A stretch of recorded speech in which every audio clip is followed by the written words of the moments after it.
मंडळी 3 किलो लिंबू घेतले मी। काचेच्या बरणीत किंवा मातीच्या मडक्यामध्ये हे लिंबू टाकून घ्यायचे आहे। त्यावरून अर्धा किलो मीठ टाकायचं, मिक्स करायचं आणि वरून सुती कापड बांधून घ्यायचं बरणीला। आणि 8 दिवस आपल्याला हे रोज हलवायचे आहे, जेणेकरून लिंबू छान मुरले गेले पाहिजे। 8व्या दिवशी आपल्याला हे लिंबू एका तगारीत म्हणा भांड्यात असं काढून घ्यायचे। हलक्या हाताने 2-3 वेळा स्वच्छ धुवायचे, पाणी निथळून घ्यायचं। पेपरवर किंवा कपड्यावर फॅन खाली हे वाळवायचे आपल्याला रात्रभर। त्यानंतर वाळलेल्या लिंबांवर थोडंसं तेल टाकायचं, 1 चमचा भरून हलक्या हाताने लावून घ्यायचं।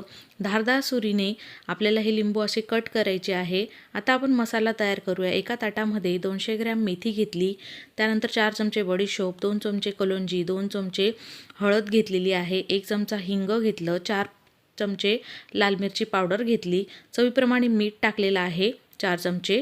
त्यानंतर 2 पाकिट आपल्याला लिंबू मसाला किंवा लोणचं मसाला येतो बघा कैरीचा, ते असे 2 पाकिटे टाकायचे 100-100 ग्रॅमचे।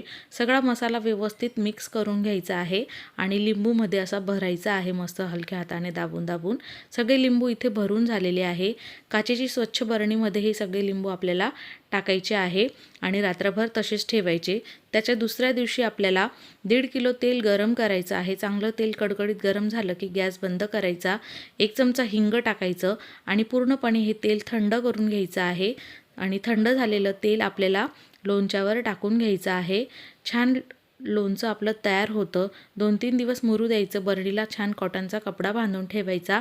त्यानंतर तुम्ही याचा आस्वाद घेऊ शकता। 2-3 वर्ष छान टिकतं, खायला खूप रुचकर लागतं। चला मग चॅनलला सबस्क्राईब करा।